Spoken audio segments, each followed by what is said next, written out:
Alrighty, guys, welcome into the latest episode of the Starting 11 podcast. My name is Emilio Pena, and I got Grant Rowland here with me today, here to talk about some football. We're on the international break, so it hasn't been the most eventful time, but we got two major coaching changes that took place in that break. First off, we got to talk about Bayern Munich, the sacking of Julian Nagelsmann and bringing in Thomas Tuchel, which it seems like that whole, firing and hiring process happened essentially overnight, at least to the public. Quick little timeline of things. After the Bayern loss to Bayer Leverkusen last week, their sporting director, Salah Hamid, I'm not going to try and say it the second time, Yeah, just yeah. but yeah, we'll just leave it at that. The sporting director, he said that we believed in Julian Nagelsmann up until 11 p.m. on Sunday, which very weird and very specific time. He just must have been, thinking about it all day. And then right when it hit 11, he's like, that's it. I don't know about Nagelsmann anymore. The second it hit 11 too. So I just thought that was an interesting note. Wanted to bring that up. Also, the CEO, Oliver Kahn, much easier name to say, he was not happy with the inconsistent play of the team and kind of lacking continuity. Another detail I saw too was that Nagelsmann's girlfriend used to cover Bayern Munich until they started dating, kind of stepped back from, that role. But, in my research of looking into this, it kind of seemed like that might have been something that rubbed some of the older players the wrong way, maybe potentially. I don't know, but definitely doesn't help his case when, the team's not performing that great. And yeah, they brought in Thomas Tuchel. We all heard about this on Thursday. It was kind of a crazy, turn of events, everything that transpired, especially with Tuchel having left Chelsea earlier the year. I'm sure no one expected him to be coaching again before the start of the following season. So something about skiing trips, because Nagelsmann was on a skiing trip when they fired him. Something about skiing trips with this German team is just it's just not good. Like if you're a German player and you're playing for Bayern Munich, do not go skiing. You're either going to break your leg or you're going to lose your job. It seems like it just nothing good seems to come out of it. So I was interested to see how you thought about the situation, Grant, because we were kind of texting in the group chat and everything about it, and it's just shocking to me. Yeah, this seems, I don't know. I'm sure you agree, and a lot of people agree. I wish Evan was on today, but this just seems like a really strange time for a new hire out of nowhere. I mean, they're still in the Champions League, still fighting for the league. I don't know if the League Cup, the DFB Pokal has Yeah, they're ended still in yet, that but too. yeah, so I'm not really sure. I don't know, it's going to be a huge change already. Like the team didn't feel like it was gelling completely yet, which is maybe why Nagelsmann was out. But guys like Mane haven't been able to play very much because of injury. And I don't know, it seemed like a rebuild-ish kind of year. I won't say rebuild because that makes it sound like, I don't know, you're tearing everything down like Tottenham should and then having to rebuild. But um yeah, We'll I get don't into that know. later.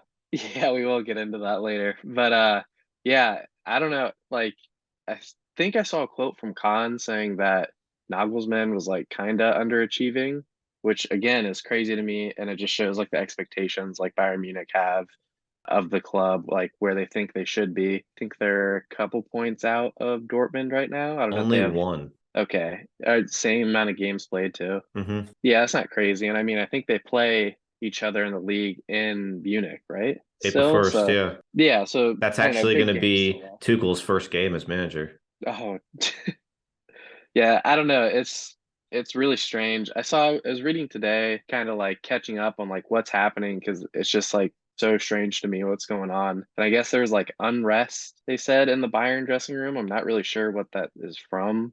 Either Nagelsmann's personal relationships with the players, or they think he's not fit enough to be manager. I have no idea, but I also saw some people arguing that it was kind of smart to get rid of him kind of early if you're planning on doing it anyway. But in theory, I guess that's smart because if you know for sure you're not going to stick with the guy, might as well get him out. And when you have a manager like Tuchel sitting there, you can grab him. But again, it just feels so late in the season and an important, crucial time to be switching managers. And the difference tactically from Nagelsmann and Tuchel are just so different. I'm curious. I think there's more going on behind the scenes that we don't really know about. But I don't know. We'll see. Again, like other clubs, like maybe like a Chelsea, for instance, this is like, oh yeah, this is definitely a Chelsea move this part of the season. But yeah, for a Bayern Munich, definitely not. But I don't know. I'm interested to see how it goes because this happened with Tuchel, with Chelsea, the year they won the Champions League, him coming in mid-season. So very curious. They got a hard, tough side of the bracket in the Champions League. So Yeah, no kidding.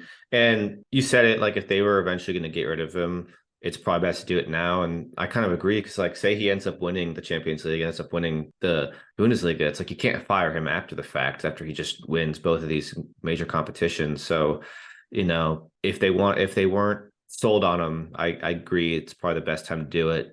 And also, like, if you want to get Tuchel before another big club, like say Madrid, if they end up moving on from Carlo Ancelotti, like do it now while he's still available. Although I'm sure if he had the two options, he'd probably pick Bayern, considering he's German national. Everything you said is I agree. It's kind of weird how it doesn't seem like they're saying everything but what they actually want to say. I feel like they're not being the most transparent. Like they kind of contradict themselves in some of the way they've been explaining the move. It seems like when all you really got to do is just say we don't think he can win the Champions League, so we're bringing in a guy who has done it before. I don't know. It is going to be yeah, interesting to see how it plays out because, like you said, two contrasting styles. So it's super late in the season, and hopefully the guys can adjust because I don't want to see Man City advance. yeah, no, it's understandable too.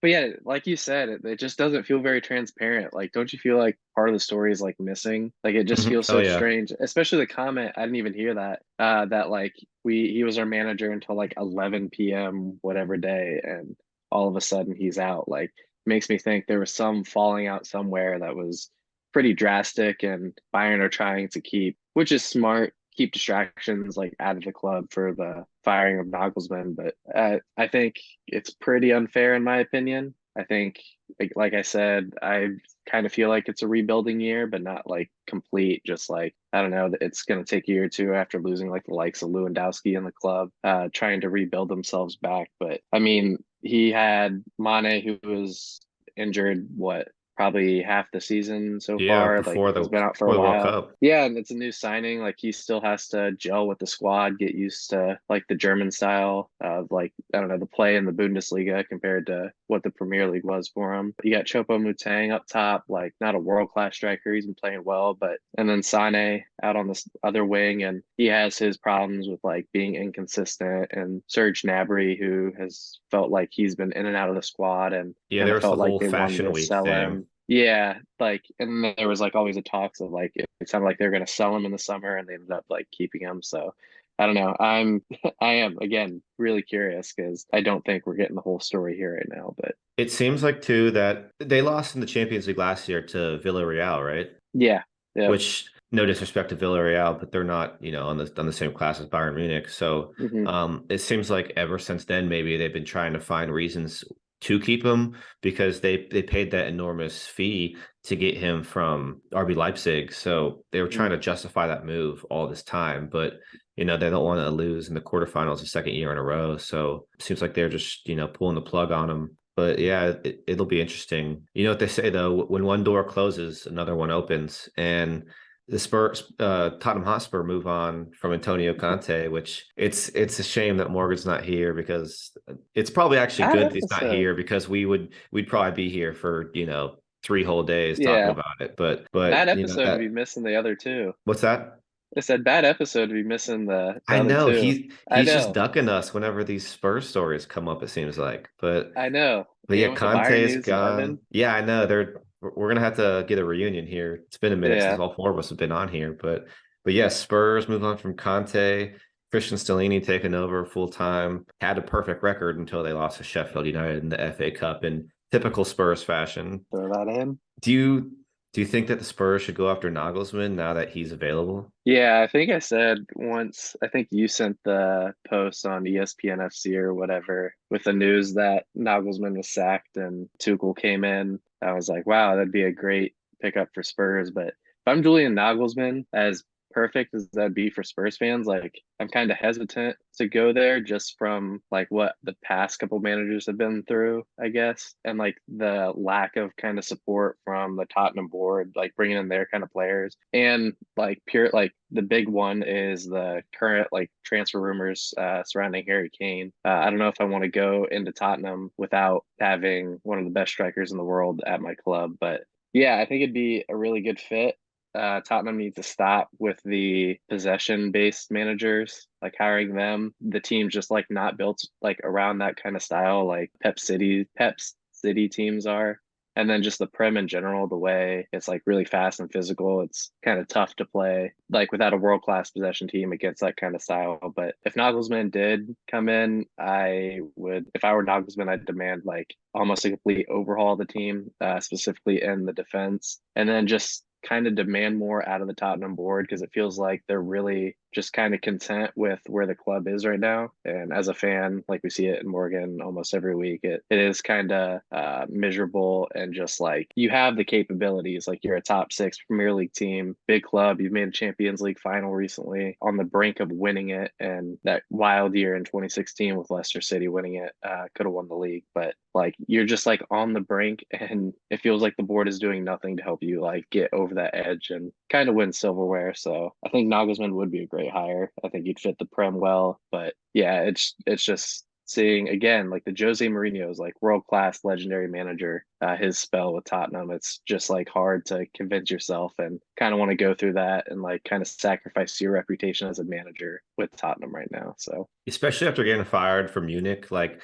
obviously, that's a great job and everything, but as such a young coach, like, that's not the right direction you want to head in, is getting sacked from, probably a dream job for him. So he probably would want like some kind of like long-term contract if he could like manufacture that, because that way, if they are feeling antsy, want to get rid of him, at least he could still get some money on the back end for himself and kind of give himself like a window, like, say he signs like 5 years, he could be like, here's my 5-year plan, basically, and, help them get to where they need to go. Having said all that, though, Spurs are still in fourth place in the Premier League. Do you think that now without Conte, it's kind of like, okay, he's gone, let's just limp to the finish line? Or do you think it's like, now that he's gone, let's show them what we're really about, and they try and, finish strong? It's gonna be interesting because the problem is if they kick it into gear and they finish strong and have like a great end of the season, you're kind of just proving Conte right. Because Conte was what was when the whole fallout when he had that Said like speech, he was they're used to this here. yeah, yeah, basically like yeah, these guys don't have like that dog in them. And then the second he leaves, all of a sudden you have that dog in you. Like you're kind of proving him right that like I don't know, they don't take accountability and responsibility in themselves, which again, like you kind of want to finish the season well, but I don't know, proving like a manager that like fought for you so hard, put like so much into the club, and I don't know, it just kind of shows that like they didn't take like any accountability, which would not be a great look. But also at the same time, like Tottenham not finishing in the top four, not having that Champions League money, can be Right. kind of detrimental. Yeah, for a team that like is already like reluctant to spend money anyway, and now you're giving them less money to spend. Like I don't know, it seems like kind of a mess right now, if I'm being honest. Yeah, I think they definitely do want to finish top four, in my opinion, because then like that helps convince Nagelsmann or the other candidates that they might want to bring in to take that job, because then you're getting that Champions League competition the next season, and it's just a great way to get off and running. You don't have to worry about fighting back into that Champions League spot or anything. So I would say that they should finish strong. I think that they probably are still the favorites to finish strong, considering the dip in form that Liverpool has had. And, Newcastle, they've just been drawing up the place, just getting 1 point after 1 point after 1 point. And yeah, I'd say Spurs are probably the favorite to take that fourth spot. Transitioning though to the international break, we've had some pretty cool games. You got Leo Messi in Argentina. That's your other, normally you'd be wearing the Argentina. I just wanted to mention that they finally got to Yeah, bring, hoist the World Cup trophy in front of the home fans and everything. It was pretty ridiculous seeing some of the videos of Messi out for dinner, and it's just like everyone in Buenos Aires is just like swarming him to try and get a picture, not even with him, but just of him. So super cool moment there. Getting the third star on the patch on the jersey, getting the patch in the middle saying world Yeah, champions. But yeah, you brought up the shirt, the USA. We got Forlane. I'm not gonna butcher two names today. So I'm gonna pass it on to you. they call him Flo. Flo, okay, That's what we're okay. calling him now. We had the whole recruiting trip, brought him to the Orlando Magic game, probably took him to Disney or Universal, something like that. Do you think the pitch has been strong? Do you think he'll end up playing for the United States, or do you think he'll because I think he could play for Nigeria too, I think, and obviously Yeah. England. Yeah, so I hate to take credit, but I will here. Do it. When Flo commits the U.S. men's national team, I want a big thank you from all U.S. men's national team fans, like a signed jersey sent to my house, because for the last like year and a half, I've been telling Ikenna, who's a big Nigeria fan, likes England because Arsenal's a squad, and he loves to hate the U.S. I know he loves us deep down. He just doesn't want to admit it, but He's I've just been a perennial saying, hater. yeah, that's yeah.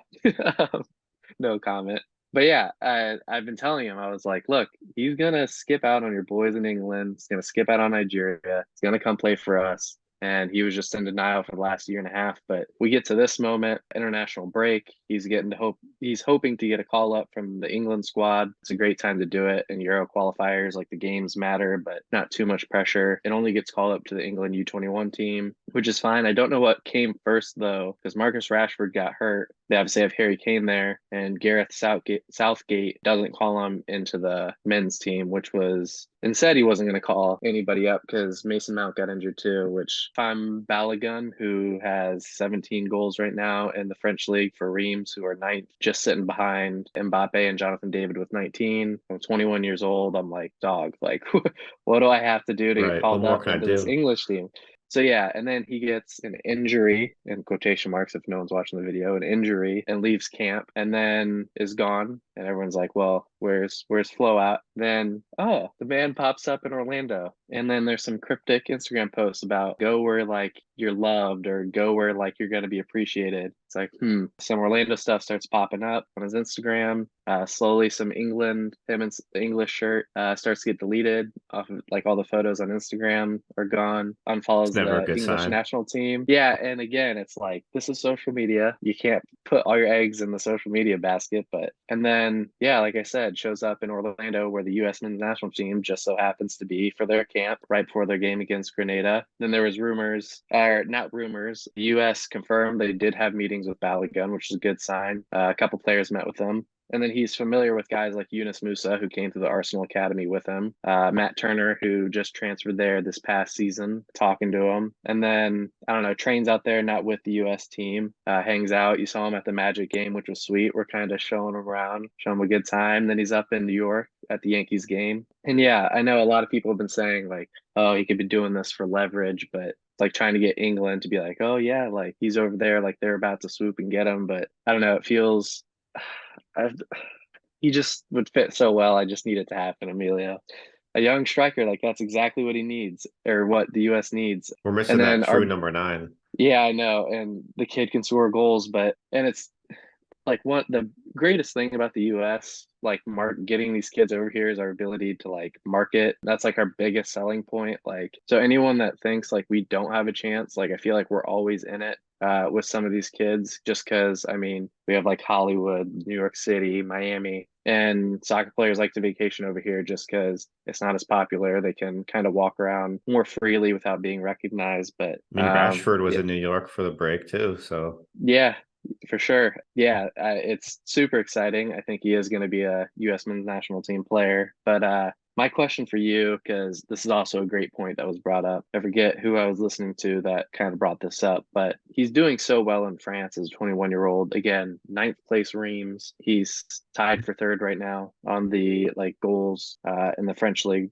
And then Gabby Jesus goes down for Arsenal in the winter, and Arsenal doesn't choose to call him back from the loan, play for Arsenal, which is kind of strange. And then no one in England seems to be linked with him transfer rumor wise, which is again really strange when like the likes of like Bayern Munich, AC Milan are linked with him. So big clubs and no one in England. Like I don't know, to you, is that kind of strange that like none of these teams are kind of interested in him right now? Like anyone in England, or is that just kind of looking into it too much? When you frame it like that, I think it is a little bit suspicious, a little strange. Like I think maybe they might be like freezing him out though because of his reluctance to play or his desire to explore his other avenues. Because regarding the Arsenal, I mean, Eddie Nketiah was in pretty good form early on after Gabriel Jesus goes down. So still like you think you want that striker depth because you're playing in multiple competitions earlier in that point of the season. So like you probably want someone for like FA Cup and everything. But Yeah, and there's no guarantee that Eddie Nketiah does what he did. Like, what if exactly. Eddie Nketiah didn't play well, and now you're definitely out of striker because you didn't get one in the winter window either. Right. And like they got Trossard, but he's a winger. He's not Yeah, really fit to play up in the middle like that. And neither is like, I mean, I don't know how good Saka or Martinelli would be in the middle. So you don't want to like change your whole formation for one player, especially if they're not like, the most world-class player ever. So yeah, now that you bring it up, I think it is a little strange, especially because you said he's, top three goal scorers in the French league, which, obviously it's not the Premier League, but it's still like one of the like five major competitions yeah, over in and Europe. doing it with So like a mid-tier team or a right, mid-table right. team. So I don't know. Gonna be honest, I don't care. I want him to be our number nine so bad. I mean, like we watched the U.S. games together. We definitely watched the Netherlands one in the World Cup. Like that is like what we were missing in that team. Someone that was in the middle that could finish off those goals. We have plenty of wingers on the outside. We have a good midfield. We have creative midfielders. We have wing backs that can support. We just didn't Hmm. have the guy to finish in the box and score us those goals, and he We're could be like the one. Manchester City. We just need that one striker. Yeah, and he's going And to look be our how it's early helped call. them. Yeah, Yeah, exactly. 5 goals. yeah, No, but even though like you said, like ninth place in the French league, I just think that like we need more players from that are playing in Europe because that I love the MLS and I love the way it's growing and everything. But we just need players who are playing in the top competition because that's how you end up getting better. Like for instance, like the game against Grenada, like that helps them more than it helps the United States, even though we won 7-1. Like hmm it doesn't help us as much as it helps them. So kind of like how us playing teams in Europe, it's going to help our players if they're playing in Europe, playing against these European players or just the world class players. Rather, I think that'll be yeah, for better sure. for us.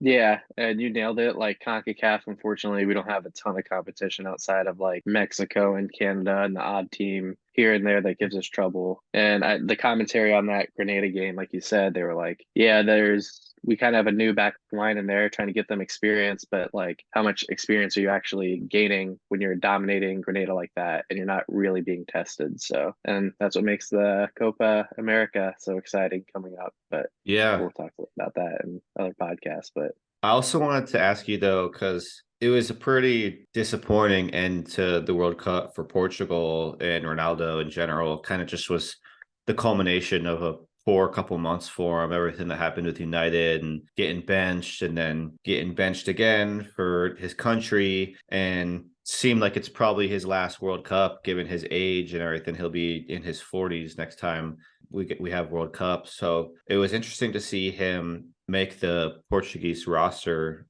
for the Euro qualifiers. Granted, he was, I think, 1 or 2 games away from having the all-time record for appearances in international play. Initially, the conversation, the talk was like, oh, they're just kind of trying to get him this record, because it's Ronaldo. But yeah. he scores 2 goals against Liechtenstein and against Luxembourg, and granted, these are, like micronations basically. So hmm you got to take it with a grain of salt. But do you think that this is like good or bad for Portugal? Because it's like if he keeps playing like this, and you can't really drop him. But like you also want to get these younger guys. Like you got Diego Jota up front. You got the kid from Benfica who replaced him in the World Cup, Yeah, Ramos, Ramos. Rafael Leao, and you got these other, pretty young up and coming forwards, Bruno Fernandez. You want to get them game time too. Do you think that like grand scheme of things, do you think this is good or bad for Portugal to keep playing Ronaldo? I don't know. It's tough because it feels like every time Ronaldo's counted out so far in his career, like he just comes back with like a new surgence. And honestly, maybe United was the problem. It was just so toxic over there. And he does still have a little bit in his gas tank. And like there are sometimes I think like, what if he left United in that summer before the World Cup and was playing like in Saudi Arabia where there's not really pressure, and he could kind of go into that World Cup just I don't know. There's no toxic stuff kind of going around. I want to say him and Bruno Fernandez, there was some stuff going on, and just in general like with his life like in the club side, like if he went into that World Cup with none of that toxicity. But yeah, no, it's tough. Like how do you treat a club legend at this point that I don't know clearly can still get you goals, but you have this young super talented, like you said, Portugal team, ton of players that you want to like get game time, get experience, gel together, figure out your best 11, because I know a year seems like a long time, but it really isn't in terms because how many national team games you have a year to figure out your best 11 for this Euros that are coming up, which is really important, a massive tournament. So in my opinion, I probably bring him for experience and leadership, but I'd want to play the other guys. But again, it's so hard because you're benching Cristiano Ronaldo. Like he has high demands of himself, and kind of wants you to have those expectations of him too. Like he wants to be on the field, but it's a tough spot for Portugal. I honestly have no idea what you do. Yeah, one of the other interesting details too is their new manager was the manager of Belgium, and they played Eden Hazard despite everything that's been going on with Madrid. He was still like the captain of the Belgian team, and it's easy to say now in retrospect, but like maybe that's why Kevin De Bruyne had those comments at the beginning of the tournament about how they're too old and everything. Maybe that was just like an indirect shot at the manager and Hazard. It'll be interesting to see if he has the stomach to drop Ronaldo when it comes time. Yeah, and I think part of it too is Belgium's an absolute mess right now. They absolutely just did nothing with that golden generation. I mean, Eden Hazard was, I mean, debatably probably a top three player in the world for those years with Yeah, Chelsea. Just carried them, was absolutely incredible. Kevin De Bruyne there, you had like your Lukaku's, Alderweireld in the back, Axel trying to Witsel. think, yeah, Axel Witsel. Uh, Let's look. That's a Vertonghen back there. Yeah. I mean, just wasted a golden generation. And part of me sometimes thinks like, I don't know, they're just grasping, trying to hold on to that team to see if they can win something. So it's not a massive disappointment. But yeah, I mean, I didn't even think about that, but you're completely right. Like some managers tend to favor like the older players with the experience and kind of ruin the future by not giving the young kids a chance. We're kind of seeing that with Mexico with Tata Martino. I don't know. Uh, but I think he's gone now. But I know that was a lot of Mexican fans' issues is these young guys aren't getting looks and just kind of prefers the older players. So And one last thing before we sign off is there was the whole controversy, if you want to call it a controversy, with the France new captainship. It went to Kylian Mbappe instead of Antoine Griezmann, who allegedly was like pretty upset about it. They win. They get their first game, a 4-0 win against the Netherlands. And regarding the captainship, I'm going to say I think it's a little bit blown out of proportion. It's just in an armband, and if it's the team's that strong, everyone kind of has a say, and everything. But we're not sure what France is going to look like in 4 years because Griezmann's getting a little bit older. I mean, we know for sure that Mbappe is going to be playing. He'll still be, one of the best players in the world at that point, in theory. Mhm. And then obviously Lloris retires, and then Raphael Varane retires too. So it's like you're kind of you're entering this new era where a lot of the older people are gone. I mean, like Pogba dip in form and just everything surrounding him. Like he's probably not the best candidate either. He would probably be the next option. What do you make of the whole situation? Yeah, I'm interested to see how Mbappe is as a leader because as a captain doesn't necessarily mean you're the best player on the pitch. It means you can like lead the team because we saw Messi even into his like late 20s. I want to say like early 30s wasn't the captain of Barcelona just because it's not really in him to be like in a leadership role. That's not like a bad thing. Right. Not necessarily always a good thing either because you can clash with other people, just personality types. But it seems like France seems like they think he's fit for it. So it's going to be interesting to watch. What I know for sure is he is young, so he's still learning. Like I don't really necessarily know how to explain it, but like kind of maturing, still kind of growing into that role. And what definitely can't happen is those little outbreaks. Like we see it with Hmm. PSG all the time. There was like a little tantrum off to the side because the ball wasn't fed to him exactly. Because you have a whole squad of players looking up to you, and like you said, a lot of these older guys are kind of getting phased out, like the Pogba's having injury problems, the Contes, Varane. These guys are getting phased out. So Mbappe, as young as he is, he's what, 24, is having even younger guys look up to him. He's kind of the face of football right now, not named Lionel Messi, but who knows how much longer he's going to be here. So he's the guy. So it is a lot of pressure. I don't know, pretty nice to see, pretty impressive that at that age on a team like France who have been developing so much talent recently, like he also has that leadership in him too, which is pretty cool to see. And I saw that Griezmann was pretty disappointed that he didn't get captainship. Obviously, Griezmann not going to be a drama queen or whatever. Seems like a great dude, but everything that he's done for that team and what he's meant for that team, I don't know. It's kind of heartbreaking because, of course, you want to captain your country, and Mbappe's in there. But yeah, I don't know. I think it's again another great time for Evan to be here to see I know, man. his thoughts and how French public is kind of taking this. But I don't know. I think it's a good idea, and you can kind of force him into that leadership role and help him evolve and grow even more. So We'll have to make some kind of special arrangement to get Evan on here. That way we can talk about it, and then we can do our Champions League quarterfinal predictions because that's coming up pretty soon too. oh yeah, Yeah, that's going to be exciting. it's getting to the fun part of the year. It really is. Championships are starting to come to a head, and it's Mhm. really becoming like a two-team race in basically every league. So, except the La Liga, that Barca about to wrap that up. So, Yeah, but who knows with these injury problems and just Barcelona recently. Knock on wood that we wrap it up. But no, you're 100% right. It's going to be exciting. All these yeah, games are starting to matter too, because even at the bottom of the leagues, the other yeah, the flip relegation side, like races. the relegation races, which will be exciting. So, Yeah. Well, I think that does it for us. Thanks for yep. tuning in, and we'll catch you guys next week.